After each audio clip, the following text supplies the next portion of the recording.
Well, hell's frickin' bells. Hello to your old Elton McFall here, aka you know what. Look at this 59 Fairlane that I just happened to see here at the Old Orange Julep restaurant. I literally just got here scoping out the lot for cars I haven't filmed. And, oh my god, there's not one Corvair Greenbrier, but two of them? Two of them! Here in the Rust Belt. Anyway, before I get beside myself, man, I knew I made a good move coming here. There's already going to be more cars, I think, tonight than last time I was here, and the show's not even officially on, I think. Anyway, last year I'm on Jean Talon near Saint Laurent, and then there's this guy rolls up there. I start filming, and the guy yells out, he's like, "Hey, Elton!" He yells out at me, he's like, he watches my videos, man. How cool is that? You know, and here he is. I don't remember his name, though. I went in and said hello and shook his hand, you know. Wish that stupid freaking white Hyundai wasn't there.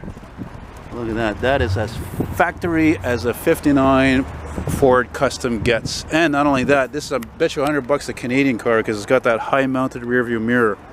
That, my friends, I noticed that years ago. And what does it say? There's like an old sticker here. What the hell is this? Oh, sorry, no, I'm wrong. Look at that, it's from Florida, Dade County. Look at inspection sticker, 1960, October 31st on Halloween. Wow. Wow, and you know, I have to add before I forget, I do happen to wonder, hopefully I run into this gentleman because, he sees me anyway, it comes up while I'm filming this because, and look at that awesome Mercury I filmed a year or two ago. Awesome beauty, 64. Anyway, I didn't get a chance to tell the guy who has this beautiful 59 here is that, you know, this guy, I just saw him, like I said, he was in the Mile End sector last year. And back 20 years ago, over more than 20 years ago, I took a picture of an identical Ford Fairlane four-door sedan, right? These are pretty common cars. They made tons of them, you know, full-size, affordable. And the only difference is that the one I photographed was not mint. It was white completely, and it was called like the alphabet cars because somebody had painted alphabets all over it. So one day I'm going to find negative and like blow that up because that's like, you know, here today, gone tomorrow kind of a thing, you know. That's one of the reasons why I love car spotting. You never know what you're going to see, you know. Freaking two Corvair Greenbriers. I can't believe it. I can't believe it. Look, look, look. Look how original this baby is. It's got the original dealer tag on it. What does it say? It says Abram. Wow. Yeah, man. You know, it's sad, a lot of these kids, they can't appreciate something like that. They wouldn't buy that, you know. They wouldn't buy it because it's not a muscle car. They all like muscle cars. Muscle cars, muscle cars. Always the fucking muscle cars, come on. Hey, I like them too, but yeah. I've always loved the boats. So yeah, me too. I like them. I mean, I got a muscle car, but I like car spirit. I like, you know, it's just older cars. I'm an artist, you know. I take to my own beat of my own drum. Look at me. How many people you know would wear an old cap like this with a Buick Pontiac dealer on it, you know? Not too many. I don't give a shit. That's the beautiful thing is, you know, about getting older, you don't care really, you know. And no, it's not. I like muscle cars. It's just it's not my first love. Like you see, like look, this guy here, that's not a muscle car, but a young guy's gonna see that with mags and say it's a muscle car. No, it's not a muscle car. But they did have a Marauder, which is what that looks like, and that was borderline muscle car, you know. It's an Oldsmobile, right? No, it's a Mercury. It's a Mercury. Montclair. Nope. Have a good day, sir. You too, man. Look how original that interior is. It smells old upholstery, but not like moldy. Wow, man, there mustn't be many miles on that. Like really not many miles. Like seriously.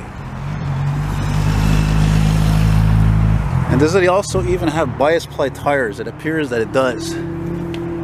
Oh my god, look at those old fucking bias ply. And they're Coker Classics too on top of that. Neat to see this too with that original factory correct dog dish hubcap because I'm doing that painting of that that Ford LTD with the dog dish hubcaps, you know. And it's funny to me. I've always said it. The '59 was the only year Fords really looked mean looking, you know. They just couldn't beat Chevy, or they didn't want to go as wild and styling or flamboyant and all that jazz, you know. So there's my friend Jean's car there. Yeah, man. Well, geez, thank you very much, guys, for watching. Hope you enjoyed that. Look, even the wiper, you can tell. You can see this car is never driven in the rain. How you know? Because the wipers are perfectly onto the bottom of the frame of the windshield. They are not up or crooked or anything like that at all. So this is, if it's an automatic, it's a Ford-O-Matic. No, it's a standard. You can tell because the shifter is all the way down in the neutral position. And I'm going to zoom in here and see if I can see what the mileage is. Not here, but at home, you know. Come on, zoom. Focus. Focus! Ah, crap. Damn it. Oh well, I try. Well, thanks for watching, and you see something here? Oh my god, there's a back in the day picture of the car when it was new, I think. I could be wrong, but see why we love cars in the 50s. It's the designs, the chrome, the enormousness, and then of course there's the fact that, you know, just like the designs of the rear windshield, the shapes, and here over here with the rib part on the, you know, B-pillar. Yeah, right on. That is an automobile. Well, thanks for watching. Take care. Adios.